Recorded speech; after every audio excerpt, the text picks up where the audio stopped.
John Danner. I'm co-author of The Other F Word with my colleague, Mark Coopersmith. Last time I talked with you about keep-ups, but let's shift gears and talk about grown-up companies, large, big, global companies. Now, I know most of you are not in that category yet, but a lot of what those big companies have learned about how to deal with failure can apply even when you're starting out. And let me give you a very good example. Now, we're in the world of grown-ups, and these folks are always trying to dodge the oxymoron, right? The self-canceling phrase, big company agility. Those words don't usually go together very well. And your role in that kind of a setting is to be the trusted colleague, if you will, somebody who can help guide the organization into that next stage of experimentation, of looking for innovative answers to what has proven to be a pretty successful formula that got you this far to begin with. So this is the land of grown-ups. When we were doing our book, we had an opportunity to interview the CEO of Hyatt worldwide.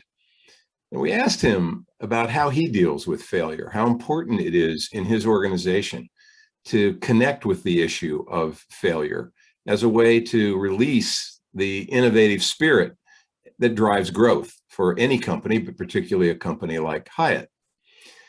And the CEO, whose name was Mark Complacency, shared with us this statement: version 0.5 beats version 1.0. Now, that sort of doesn't seem to make sense on its face. Why would an earlier version beat a later version? Well, the reason is because Complacency is trying to get the organization to try more things and to try more things sooner and to be willing to test their own instincts, their own judgment, to learn by doing, by actually trying things with customers, seeing how they work, rather than imagining them or overly thinking them to some extent. Learn by doing. And maybe above all, trust your own best judgment. After all, you've hired good people. You've hired them because they're dedicated to your company, because they know what they're talking about. Give them an opportunity to try something and see what happens. Mark and I, as we looked over the whole landscape of failure, we were struck by this one obvious point, and that is that if you're a large company, chances are it was your screw up that led to our startup. And if you want a few examples of that, let's think about this one. In some ways, Apple Computer should never have existed. Sony owned technology. Sony owned design. Sony understood what it was like to put music in everybody's pocket, everybody's purse. They knew what it was. It was called the Walkman. But they didn't anticipate the next stage, the next iteration, the next revolution, if you will.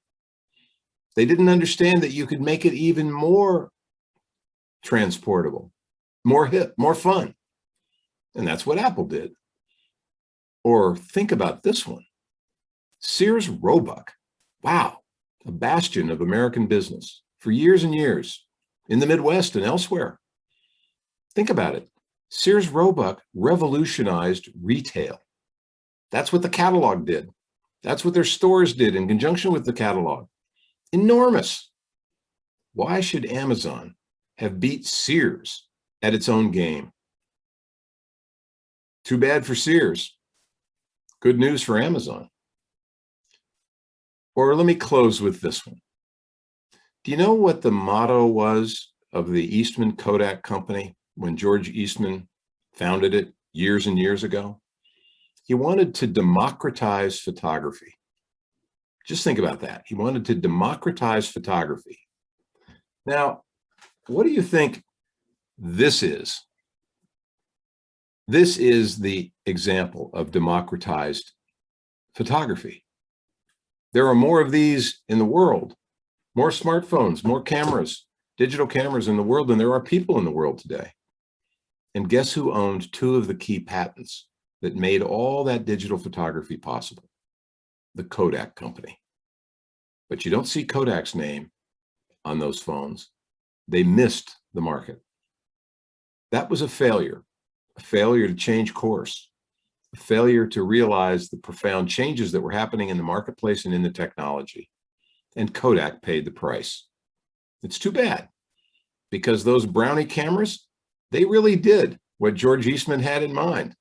They made it possible for people to take pictures of birthday parties, of weddings, all kinds of things that made it possible to share memories around the world. But they missed the last revolution.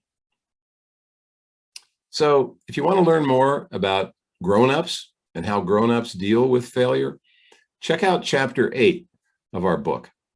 And until then, we'll see you next time. So long.